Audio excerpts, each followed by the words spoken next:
For almost 30 years, Voller Law Firm has been winning serious injury and death cases for clients. They have collected millions of dollars on behalf of their clients and belong to the prestigious $1 Million Advocates Forum. When insurance or a wrongdoer won't pay for what they took from you, go with an award-winning firm with a track record of results. At Voller Law Firm, results matter. Make sure you go with lawyers that have the experience, ability, and financial power to hold those that hurt you accountable. Put your trust in Voller Law Firm. Give them a call at 662-323-0083. All right, guys, this is a Thunder and Lightning exclusive here. I decided to bring on one of my college friends. There's a few people that might know who he is, but I just thought it'd be cool to talk to him about some drumline stuff at East Central and the great football teams that we got a chance to watch back in the day. This guy's kind of started a new hobby over in Nashville. He's playing some bars and things like that, picking his guitar. Michael Hardy. We're proud to have you here on Thunder and Lightning. I've been scrolling through Instagram lately. Every time I scroll on Instagram, I see my algorithm has picked up Hardy, I guess. I have a new podcast that you're on. I guess you got a little time to talk. This podcast isn't quite Theo Vaughn or some of the other. I saw you were on a supernatural podcast or something the other day talking about ghosts. Yeah. This isn't quite that, but I know you've been wanting to get on this podcast. You can't lie about that. Oh, dude, I've listened to every episode of Thunder and Lightning now for I think 2 years, dude. I'm a fan. This is like the highest honor for me, dude. We're gonna have to get you on the rumblings at some point. Come on. First of all, fresh off a trip to Gainesville, you couldn't bring home a win, but what was it like seeing the Dogs in Gainesville last week? It was fine till you know when. I mean it was cool. We watched the whole game from the sideline and man, it's one of those that just you wonder why some plays get called when they do and that's just one that I don't know if I'll ever know why. And yeah, I'll leave it at that. Levy's become a pretty good buddy of mine, and a lot of people over there, and so I don't want to be too outspoken or just really I believe in the program, and I just that's one that I can't let myself go on a rant. I don't want to hurt anybody's feelings, but I can't. I don't know if I'll ever be able to understand that last play. But welcome to our world. Yeah, I know, I know how you guys feel with that. You're journalists, though, man. That's what you do. I'm just kind of like. I'm over here just like, man, I want to scream and yell, but I can't. But man, it was a really good time. I'd never been in the swamp. It is cool here. See him walk back down that's cool. Like it's one of those where you just got to go and see it in person to really get it, and it was very cool. Everything except for the very end was a great time, really. Well, I brought you in. This interview is more for me than anything. Because I love talking music and life and all kind of stuff, and I don't get a chance to do that much. That's why the rumblings is probably my favorite thing every week. And so really I kind of want to get into the mind of Michael Hardy and see how it works. And knowing you for so long, I mean, it's been over 15 years since you and I first met at band camp. Yeah. In Decatur, Mississippi. You were on the bass line. I was in the pit. Yeah. And you and I had a lot in common. We had a lot of the same musical taste and things like that. But it still always blows my mind to see how far you've come and the direction that your life took. Because I always knew you as a very musical person, but I never actually pictured this for your life. And that's the cool thing about it is you kind of made it.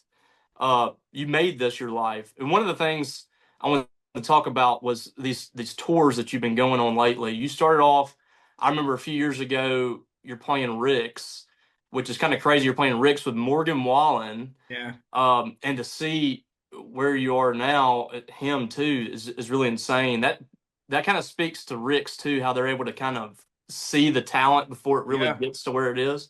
Totally. But these two headliner tours you've been on, how crazy was that? You ended the tour at Madison Square Garden. And then last year you're playing Duty Noble and some cool atmospheres like that. I mean, how crazy has this life been the last couple of years for you? It's been pretty wild. It's kind of it's like the new. I mean, when I've been touring now for 7 years, which is crazy to think that that much time has gone by. So it unless you blow up overnight, if you have a kind of a normal, every year is a little bit bigger and a little bit bigger, you get slowly acclimated to it, and that it's not lost on me how cool like playing the Garden and stuff is, but man, I have to check myself probably once or twice a year and just sort of look back and what the last quarter or the last year has been and take a moment and be like, man, this is really cool. And so yeah, you asking me that's a good reminder. But yeah, dude, it's crazy. I mean, it's every single year I think about those final kind of moments in Mississippi before I moved up here, and just how different things are and how much unknown there was, and kind of like I think what you were sort of getting at is like I moved to Nashville to be a songwriter, and I had no intentions of being my own artist. And then once I started doing the artist thing, I really had no idea that I would kind of you know dip my toes into like the rock and roll scene. And anyway, it's been a wild ride, man. But it's fun to look back and just to sort of see where everything has gone, and all the twists and turns that I had no idea were gonna happen. One of the things I admire too is like you're such a big family guy. Like, and I know family is a big part of your life. I actually, your dad was the first Hardy to be on this podcast. We talked to him at the fair. We couldn't get you, so I said, I mean, can we get the number one? Can we get Big Mike? So we got him at the fair 2 years ago, and we talked about your upbringing, kind of where you come from, and all that stuff. So I know family's really important to you. Madison, your sister, who's super talented. I remember her years ago and how talented she was. You brought your grandmother on stage with you, Brandon, your wife and your daughters on tour with you a lot. Just how important is that aspect of your life and to involve those people, I guess, in the day to day for you? Yeah, it's I mean, it's super important. Your family, I mean, for me, I love them to death, but they just keep me grounded. And without, and not, I don't mean this as in like they're not the ones that are like they don't keep me in check more than like they keep me grounded. And when I'm with my family, I'm not uh I would pretty much say I'm not like who I am on stage. I don't have the full, it's the same way that Eric Church puts on the sunglasses and then he becomes chief. I'm very different off stage, and I'm very much just at home with my family. And so I love to keep them around and keep them close, because I think it's healthy to not go too far into the you know, don't believe your own hype all the time. It's like Jekyll and Hyde a little bit, or something like that. But I just think they keep me grounded, and they make me feel like I'm home and that I'm safe. And yeah, it's just, I think that's what it's all about. And it's been fun. I mean, having a baby on the road is different, man. And like we work late nights, and so hearing that cry at 7:30 in the morning, which when you're not really going to bed till 2 or 3, and doing that for a weekend can be a little tough, but it could be worse also. Couple of fewer shotguns the night before. Yeah, You for have to keep sure. that in mind. Oh, definitely. I mean, thankfully, Callie knows that she's taking the morning shift usually, and I'll take the midday shift. But yeah, you start thinking about that second or third shot before you go on stage, or maybe even after the show, and start thinking maybe it's better to just drink a bottle of water or two instead these Oh days. yeah, no, I totally get it. I got two. I got a 6-year old, and then my second one was, I think, maybe 2 months after yours. Okay, So what's life like for you as a girl dad? man, I love it. I can't imagine having a son now. Like, I really, it's hard for me to even think about having a son. It's just so cool having a little girl. It's just the coolest thing in the world. And we're only 7 months in, so I know there's way more to come. But Griffin Burke very well, and Griffin obviously has his second is a little girl, and he we talk about it a lot, and he's like, dude, there's just nothing better. And she's like, he said she's like, well, I think she's about to be 2, but he said, dude, that from like year and a half to 2 year old uh age is like the best. He's like, she's having a little girl is the best thing ever. So I'm looking forward to it every day. It's the best. I had to relearn how to do all the baby stuff because we're 6 years apart. Oh dang, So, dude. yep, well, I had to figure all that equation That's back in. tough. Hey, but it's Everybody, like it's like riding a bike. I'm right back in the game. yeah, but it's been what 2 or 3 years since you changed the diaper and stuff like that. Oh yeah, it's been a while. Mine was my first daughter. She got potty trained during COVID, so she was like a year and a half. Too. My wife was like, "I'm going to get her out of this," and Yeah. so she was like very early. I have no this one our youngest. She's very dependent. She likes to cuddle. Like Mm. I have a feeling this is going to take a while. So They always hopefully not. say the advice that a lot of people, because they're like, "How many kids do you want?" And we're shooting for like 3, 4 if we have a happy accident, kind of thing. But they're like, just don't start over. They're like, they don't all have to be in diapers, but they're like, as soon as you have one around 2 years old, start trying. Just stay in the Yeah, cycle so that when you're done, you're done. So I feel your pain, man. I couldn't imagine 6 years going by and then having a second one. It's got to be different to be kind of starting over a little bit. it is. It's awesome though because you have. I mean, she's helping out, and I mean, I don't feel like I have two babies. Yeah, no, So no doubt. so that's been cool. We talked about our time at EC, and I remember you at that point being kind of a uh, you were straight edge. You were listening like we were listening to just like Day to Yeah, Remember, man. 3 Days Grace, like that kind of stuff. I know that you're a true blue redneck. I know that you have roots in country music, but when did you really realize that you were going to be a country music guy? And maybe that's not a label that you put on yourself because you seem to be kind of a chameleon, but like when did you realize that was the direction you were going to go as a singer-songwriter, as an artist? You were going to go in that genre. Like how did all this come about?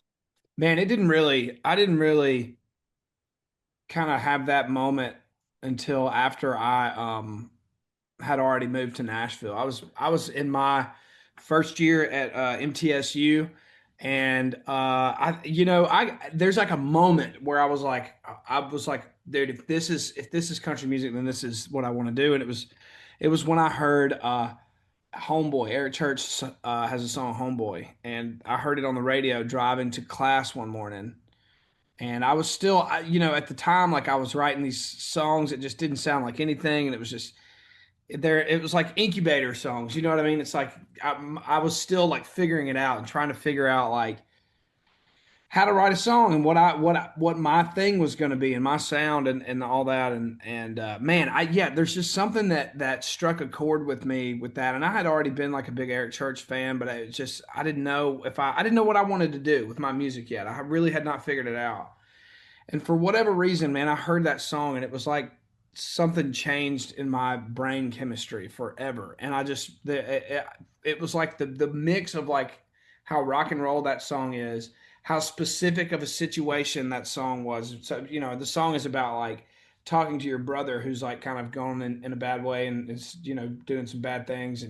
But also like crafting a hook the way that he did, where it's like it talks about homeboy and then it's like, come on, homeboy. Like everything about the song, it set a fire under me. And I was like, I want to write songs like that for the rest of my life. And it just, so like everything that I feel like I have written has been sort of that was like a big bang for me, if that makes sense. And then and then my creativity after that, everything has just in my mind been sort of a variation or just a soundscape or whatever of that moment. That was the moment that I was like, okay, if that's country music, I can do that because that is sick. That's Yeah. where it So started.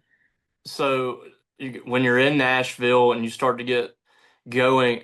When I go to Nashville, I'm very much a touristy guy.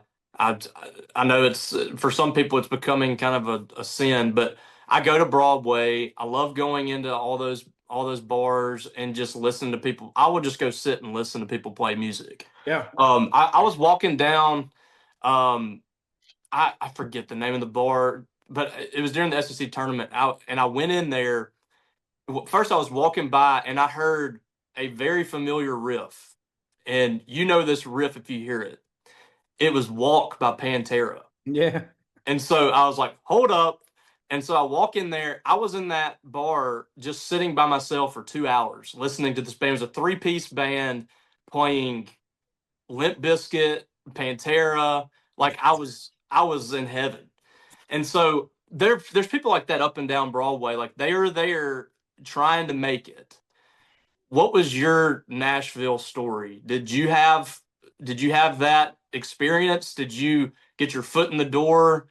Writing music early. Like how did I've heard you talk about the quit on the napkin story, things like that. I mean, what was your Nashville story? Man, mine basically, long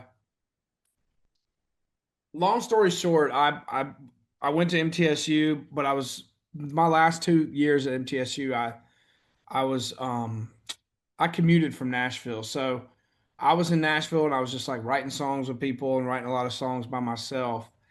And a relative of mine who is a publisher in Nashville, who I'd known him my whole life, and he's a relative of he's first cousins with my grandfather, which is so random. But basically, growing up my whole life, I knew that I had this super cool songwriter, publisher, music person in my family, but I had only met him like a couple of times. Long story short, I had been putting these songs on my Facebook, or like putting songs on YouTube and stuff like that, and he eventually wrote me on Facebook. I think he wrote on my Facebook wall back when that was still, like a thing. Did And he poke you? yes, he poked me and then wrote on my wall, and he said something along. His name's Dennis McCoskey. Anyway, he was like, "Hey, Michael, didn't know you moved to town. Come by and play me some songs sometime." So I did. This was probably 2012, and I went to his house. I played him a bunch of songs that I had written, and really, long story short, he was like, "Okay, I want to kind of take you under my wing and help you kind of learn how to write songs and get better." And so a couple years later, he had a publishing deal lined up for me with like a joint venture deal with this company. And long story short, at the right in the like last minute, they bailed that this company bailed on the deal, and it was right after I graduated college. And so I immediately went from like, oh, I'm about to sign a publishing deal like right out of college. This is amazing. To like I don't have a job out of college. And long story short, a couple of weeks later, I wrote a song by myself that ended up coming out on this last record I just put out called Dog Years. And I sent Dennis Dog Years, and he went back to this company and he was like, he wrote this song by himself. And that's kind of usually like, sometimes when you write songs with other people, a lot of times you don't really know who's sort of towing the line, and it's just always good early on to write a lot of songs by yourself because there's pretty much like if you're good or you're bad, there's no denying it if you wrote it by yourself. Hmm. But long story short, this company was like, all right, let's sign him. I signed that publishing deal. My salary was, a lot of people don't know this, but was $1,000 a month, and I was on that deal for 3 years. So I was broke, but I was writing songs, and I didn't take another job. I lived like a homeless person, literally, for 3 years with a publishing deal. Um, and did not nobody recorded a single song of mine. So basically what that means is like I get paid to write songs with people in hopes that they get pitched to these artists, and hopefully they record it, and then hopefully they take it to radio. And if they take it to radio and then it's a hit, then you make a life changing amount of money, and then you're kind of off to the races. Well, that didn't happen for the first 3 or 4 years of my publishing deal, and then right at the beginning of my next one, uh, this is probably 2016, maybe 2017. I would say it's probably early 2017. My publisher calls me and is like, "Hey, do you want to write with this new kid that just signed with Big Loud, named Morgan Wallen?" And I was like, "Sure, have him come over to the house or at my apartment, and we'll just write here."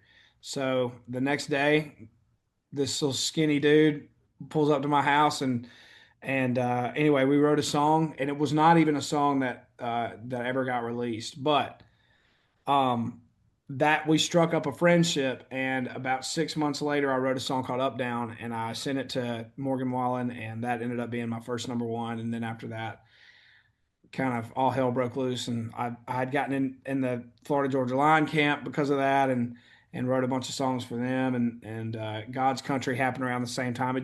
It went from like 8 years of having no success to I think in 1 year I went from getting no cuts, meaning like nobody recorded my songs, and then uh, within 365 days from my first cut, I ended up getting like 40 or 50 in a year, and it just kind of went crazy for a while after that. Did you know? Did you know Morgan? Whenever y'all met, did you know of him? I know he had been on The Voice or something. Yeah, Did I you kind knew of know him about him? because when he came over to the house is when The Way I Talk had just died at radio. People don't know this either, but that song was a kind of a flop at radio. It died at like number 30 on the radio chart.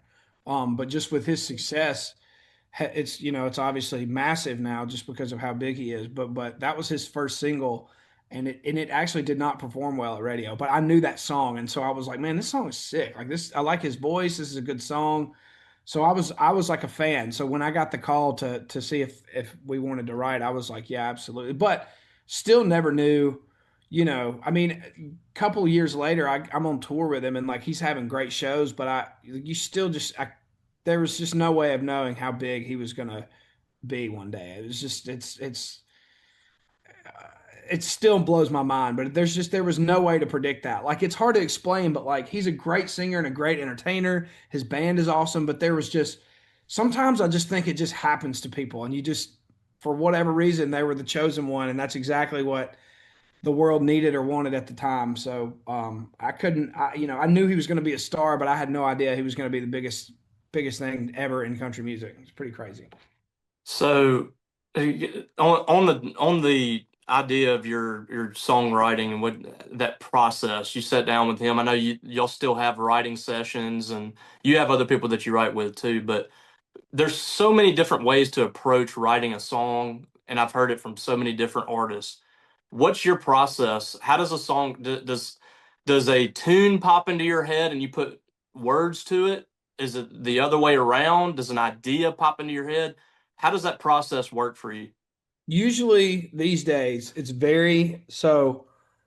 I don't want to undermine the process, but it's a very industrialized process these days. You know what I mean? Like we're not going into a dark room and lighting candles, and we're not all talking about what we're going through in life or like what's going on in the world, and then writing a song based off that. It's really truly, they songs get written 1,000 different ways, but I would say that in the that like 90% of the time, you and a few other professionals go to a what they call a producer writer, like we call them a track guy these days, and their house, and they've got a little studio set up. You can't see it, but I have one right here. It's just a little studio set up, and that person has created 20 or 30 just vibes, whether it's a guitar loop, it could, I mean, anything you could imagine. If it's a crazy drum beat, if it's an entirely produced track, like whatever it is. And in the midst of you guys sitting around drinking coffee, they're just sort of thumbing through these vibes. And while you're doing that, for me personally, and I just feel like most of the time, it starts with an idea. So, like, the idea is the first thing that happens, and somebody will just say, I've got this idea called so and so. And basically some people, you kind of go in a circle, right? And a few ideas get thrown out, and 90% of the time the best one is like everybody's like, oh, okay, that's the good idea in the room, let's write that. And then you just start from the beginning, and I swear it's like putting together a puzzle. And but the melody, like the tune, that always just sort of comes after the lyrics. Like it's the idea, and then somebody will just sort of sing a melody. Um, almost like freestyle a melody with like, lyrics that sort of pertain to the idea. And then you just sort of, you take that line and you put that here, and then maybe that line ends up being better for the second verse. So you move it down here, and then somebody has a better idea for a first verse. And it's just people throwing out lines, sitting in a room, sort of bobbing their head while there's a track guy these days that just kind of is working on the track the whole time. It's a really cool process to watch. But my buddy one time described it, once you get the idea, described it as watching grown babies try to talk for the first time, because it's like, like it's right there on the tip of your tongue, like what you need to say, and your wheels are turning, but you're kind of mumbling through it, sort of trying to get it out, and then you get it out, and then everybody's like, yeah, that's it, and it's just that 20 times until the song is done. But to me, idea is number one, because the idea has to come first. Yeah, I hate writing towards nothing. Like, I'm a big craft guy, and like I love the craft of writing songs and make sure every line counts and everything is pointed towards the hook. And so when you don't have an idea, it's like taking off on an airplane and not knowing where you're going to land, like having no idea where you're going to land. Mm-hmm. One thing I really want to talk about, I loved your first real full album. I loved your stuff you had before that, kind of your EP stuff, the early, what I call the OG Hardy stuff. I was a real big fan of that stuff. I loved Rednecker, 4x4, all that stuff. Um, but you come out with a Rock, which I thought was an incredible country album, and you're kind of hitting your stride there. And then you did this whole Mockingbird and the Crow concept, which personally I love because I'm a fan of your rock side of things, and it felt like such a, like, I don't want to say like a middle finger to that stuff, but it was kind of like, you don't tell me what I'm gonna be to the industry, which I thought was like incredible. Tell me about the process of putting that album together. I remember you put out an Instagram video at one point playing Sold Out, and I like that really blew my mind that you had transitioned from country to that kind of stuff. And then you had an entire album that was kind of right down the middle, country and rock. What went into that album, making that album, and that whole concept of the Mockingbird and the Crow? Man, the biggest inspiration, I guess, for that album was my fans, because I put out, let me think about the order. Boots was the first song. I have a song called Boots. That was the first song that was very rock forward, at least that I think. I know a lot of the stuff kind of always was. Like, there was even a lot of stuff on that first Hicks tape record that was like Turn You Down and stuff like that. There was a lot of rock stuff on there. But Boots was a song that I specifically remember. Like, I put it out in like April, and by like the middle of the summer, it was the biggest song in my set, and it was by far the heaviest song. And I just remember thinking, like, man, this, because and that song was what I felt like was like it was like the truest song to me. It felt like the most natural. Like, I felt like I was really coming into my own with the song like that. And so I say all that to say that the fans, they were the indicator of like of me giving me the courage to like fully lean into the rock and roll thing. And so after Boots came Sold Out, which was another step. And this was still like, I'm kind of writing for this record, but I didn't really have the concept yet. I'm just writing songs, and a lot of rock songs are kind of falling out. And then, man, Sold Out ended up being like the biggest song of the set. And so, before I knew it, I was like, man, let's really lean into this rock thing. And yeah, ironically, I basically had, I don't remember how many songs are on the record, but let's just call it 7 country songs and 7, maybe it's 8 country songs and 8 rock songs written for this record, or somewhere around there. And I did not have a concept or a title, and it was not until the very end. I was fishing one day on the Cumberland River in Nashville, and I know you, growing up in the South, you've seen this 100 times, but I've watched a mockingbird flying across the river pecking at a crow, because he was probably whatever he was doing, digging in his nest or something. But have you not seen that probably in your life all the time? Yeah. Either a crow or a buzzard. And I just, for some reason, pulled out my phone and I wrote the mockingbird and the crow. And at the time, I didn't even know, it didn't hit me about like this dichotomy of, country and rock and all that. And the record was done. I'm out on the road. I brought two of my buddies out on the road to write with me. And my buddy picks up a electric guitar and he plugs it into his little rig and he starts playing this riff on my bus. And I was like, hey, I'm not doing like the record's done, dude. I'm not doing writing any more rock songs. Let's just write. I think like Jason Aldean was in the studio at the time, and I was like, let's write some songs for Aldean. And man, that last day, like the third day of that run, uh, late one night, I was like, you know what? I do have this song or this idea called "The Mockingbird and the Crow," and we just sort of started talking and I was like, I don't really have a concept for this record. Maybe that's like the thing is like, country is the mockingbird and the crow.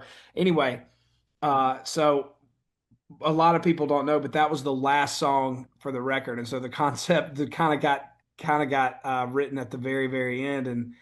And man, I wouldn't have it any other way. It tied it together perfectly. And, I mean, that song is all, or that album and that song in particular, I've never had a lot of trouble with my record label or my management or anybody with telling me what to do. Believe it or not, they've been super supportive. And I think a lot of times or I think a lot of that song is really more of an internal struggle with like, wondering how far I should push the boundary and wondering if I, if I want to be proud and stay true to myself and really push the boundary, or if I play it safe and stick to the country thing. I don't know. It's a lot of like the kind of an internal struggle with that song, but man, it's that album still to this day. I really do think in 20 or 30 years people will look back and I think that hopefully there will be more, but that'll be my Back in Black, that's kind of my cornerstone moment because I think it really introduced everybody to really who I was as an artist and that I can do both. Really amazing concept. And the song itself was amazing because it starts off as a country song and it's kind of got that, vibe to it. And in the middle of the song, you can feel the energy change into that rock side and it goes into the rock part of the album. Like it's amazing that you say that was the last thing that you talked about because it Yeah. fits so I perfectly in the know, middle of dude. the We got album. so lucky. Like we got so lucky with it because and when we wrote it, I was like, oh, this is okay. Never mind. I'm an idiot. I was like, this is the idea. This is the perfect transition, and it happened to work out like that, man. I got super lucky, but it did. It kind of turned it into a piece of art or something, man. We just got lucky with it coming in at the very last minute. I listened to that song. I think it came out at like 11 or midnight one night, and I really had no idea what to expect. But I had to listen to it 3 times. It was amazing. That's awesome. Um, the last time we spoke in an interview setting was in your hotel room in Omaha, across the street from the ballpark. We did a story. You had just started to really take off as an artist.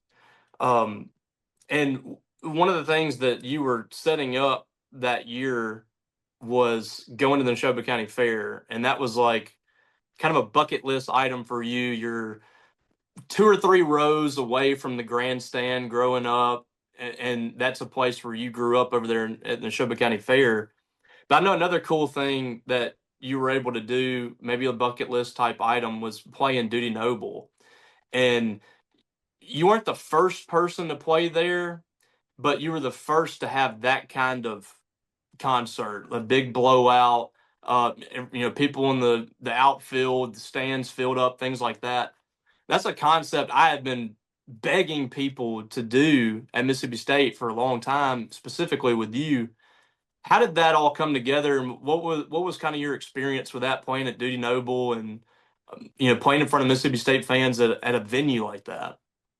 Well, I owe a lot of that to my booking agent who actually went to Ole Miss, believe it or not. But he I had just been telling him for a long time that I wanted to play really it started at the hump, and that year, last year was a really big year, and he was seeing a lot of just good projection, and as a good booking agent does, and he called me one day and he was like, "Dude, I think instead of the hump, you should play the baseball stadium." And I was like, "Okay."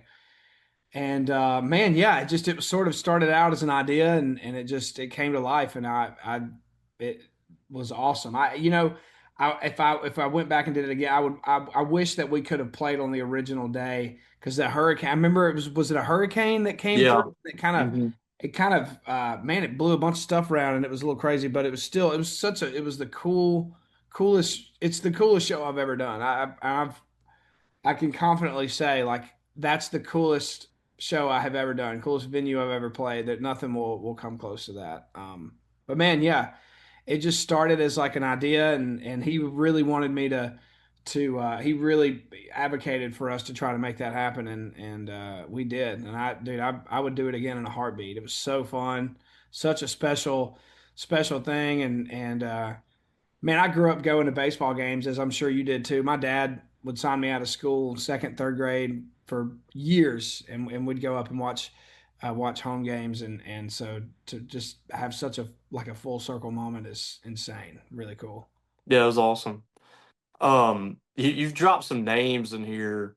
Eric Church, Jason Aldean. You wrote God's Country, which is one of the biggest songs in the world.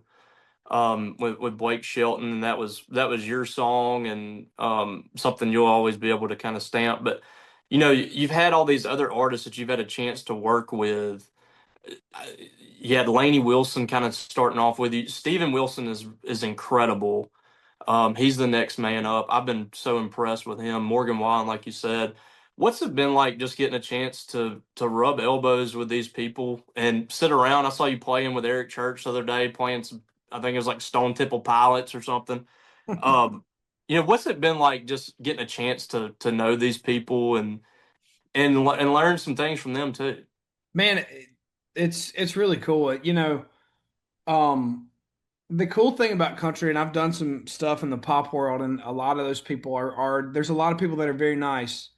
Post Malone being one of them. But it seems like in the pop world there's a lot of like larger than life. But man, in the country space, they're all just they're just people. They're just so normal. Everybody is just so normal, and it just feels like when you're working with these people or whatever you're doing, that you're just there's such a common thread of like, man, we all grew up together, and all had a very similar um just upbringing, whatever that is. But the coolest thing to me about so many country artists, especially the ones that I've been able to look up to, like Luke Bryan, Dirks, Blake Shelton, Keith Urban. They are extremely kind, and that is to me like that's the best lesson or mentorship or whatever you want to call it. Like that to me is the number one thing that I take away from being around those people is how kind they are, and um, how they really go to bat for like the younger generation, which makes me want to do that. When I meet somebody or a kid that moves to town that's a young artist and he wants to work with me or even meet me or whatever, and just to pay forward the kindness that those people showed me, and do whatever I can to help the next generation, because I cannot stress enough how much my mind was blown at just how nice everybody has been. And it's just that's my favorite thing about the Nashville community, especially in the artist space. Is it's awesome. Kind of bouncing off of that, I wanted to ask one of the things we haven't really talked about is the Hicks tape stuff. Yeah, And that's some of your best stuff. Like when you look at, I mean, she went to Jared, or he went to Jared, came from there, right? yeah, And sure did. ain't One no Beer place was like technically a Hicks tape song. That was my first there number you one. go. Uh, ain't no place like Hometown, which has gotten really popular in at Mississippi State. They play it all the time, That and used to be Luke Hancock's walkout song. it got real big in 21 when they won the title. How does that all work? How that process work putting those together, and the kind of speak on the Diffie album too, getting a Yeah, chance to do yeah. that with Post. Man, the first Hicks tape started just man, it was a perfect storm of like I had just that Hicks tape Volume 1 came out in 2019, and I had just, it was my first like full or like 10 song thing. It was bigger than an EP, and I had just come off of 3 or 4 years of like writing with a lot of artists and really getting to know people, and so that started as just a bunch of texts and phone calls, and I'm just like calling people and just being like, "Yo, I've signed a record deal and I'm doing this thing, and like, here's this batch of songs. Here's the song I'd love for you to do. So and so's in. So and so's in. This person's doing it. I mean, just kind of plugging myself like I felt like I was out on the street corner selling, candy bars for my baseball team or something. But, dude, and people just, people were into it, and we kind of looked up and was like, damn, we have the feature list. Like we're done. And it turned into something really cool after that. And it just Hicks Tape was born. And the next record, I didn't sing on every song, which I think was cool. I think that just introduced the concept of like it's a mixtape, and I'm not going to be on every song, but it's just they're all like fun party songs and this and that. And then so then the Joe Diffie thing happened. Obviously, Joe Diffie passed during COVID, and my manager just had a great idea to do a Joe Diffie, and all of those recordings are all the original recordings. His son Parker, basically, for lack of a better term, in Joe's will, passed down his master recordings to his son, which he gave my record label permission to use. So all of those vocals are obviously his original vocals, and we just took them out and had Toby Keith sing on a song, or Blake Shelton, or whoever it may be.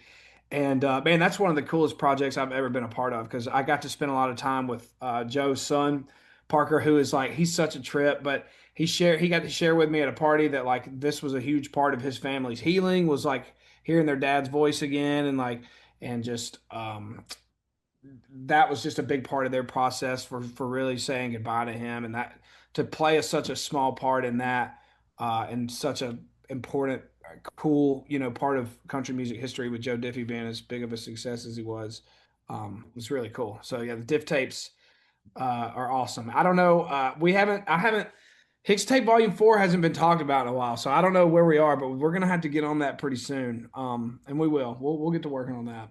Yeah, I love those, man. I love that the whole Diffie album was awesome. Parker was on a song or two of those too, wasn't he? He sang on yeah, he did. He sang on I think it was called like Life Had Plans or something like that. Hmm. There's one that I sang on, and I think he sang a bunch of harmonies and stuff on it too. But yeah, he did. He sang on it. How cool! That's so awesome. Um, Brand new album just came out. I I'm very proud of you, but there's been a few times I've been really jealous. Uh, you showed up in a WWE ring one time.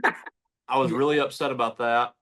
And the other time was Triple H tweeting out your album the other Yeah. day, Yeah. which just like I'm a total mark for wrestling. So like that stuff, it just like I'm jealous. I'm more envious than I am proud. But I am proud of this album too. It's a really really good album, front to the end.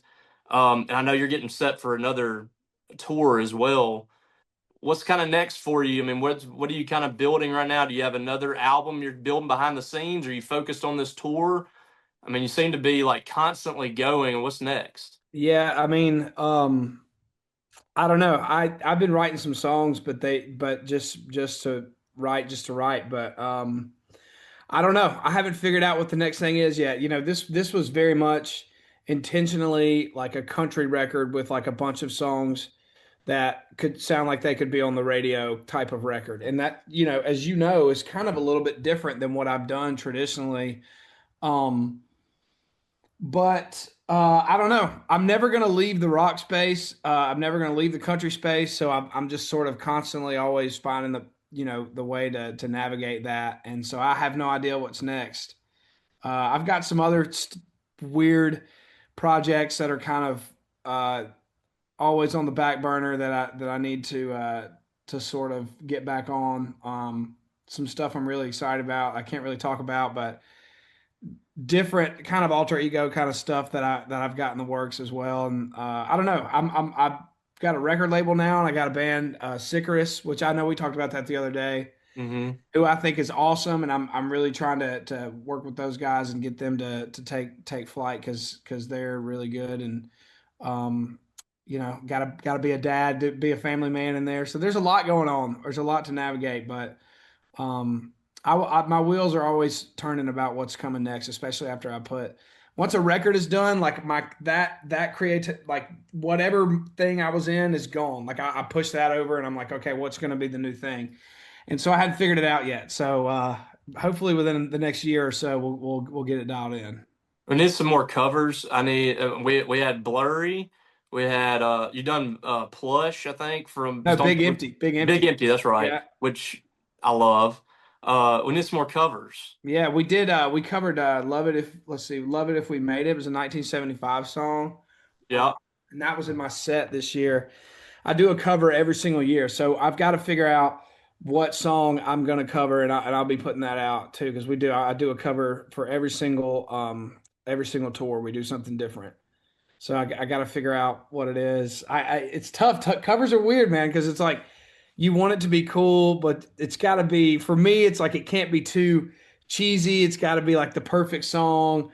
Um, I don't like Foo Fighters always did such a good job of picking their covers because they were always Yes. tasteful and like you're like, damn, that's such a great song. They did it. They did it really good, and I just try to follow in those footsteps. But the cover will come. Well, we're gonna figure it out.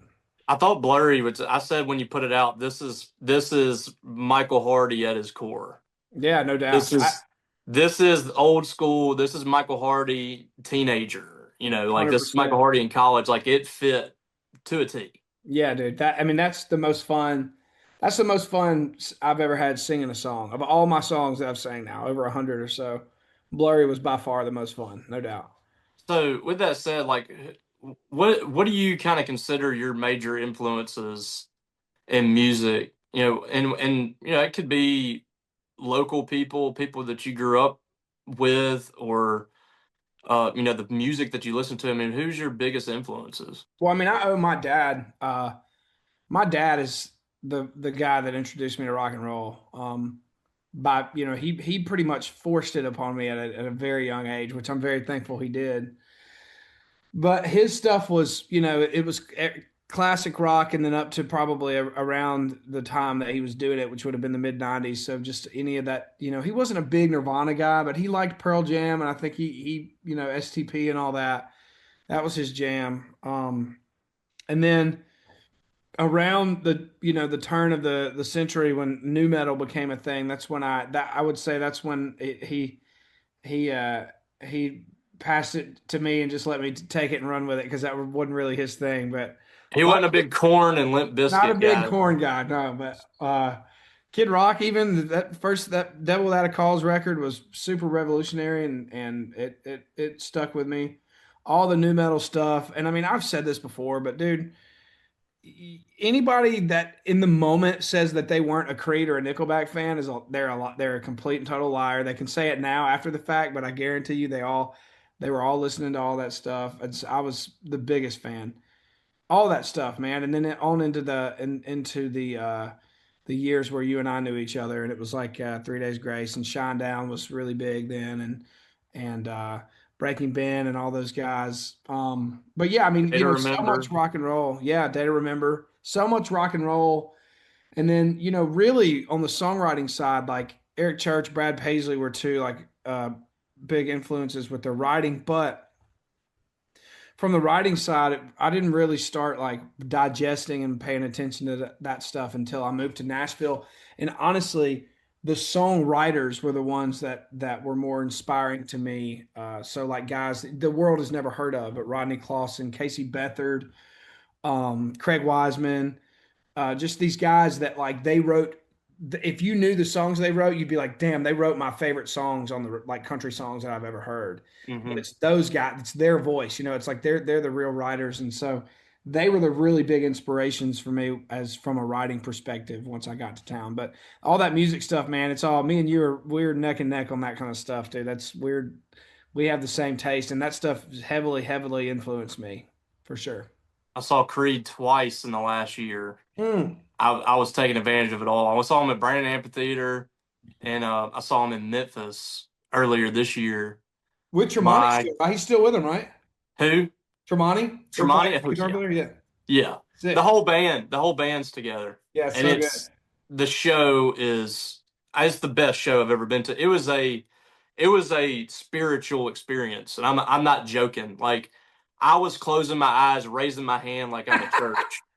Dude, And I knew every word, I knew every song, and I felt like I was 10 years old again. I'm like, dude. and you got to sing on stage. I mean, I did, yeah. all right, there's the other part I was envious about. You got to sing on stage with freaking Scott Stapp. Yeah, dude. Nuts.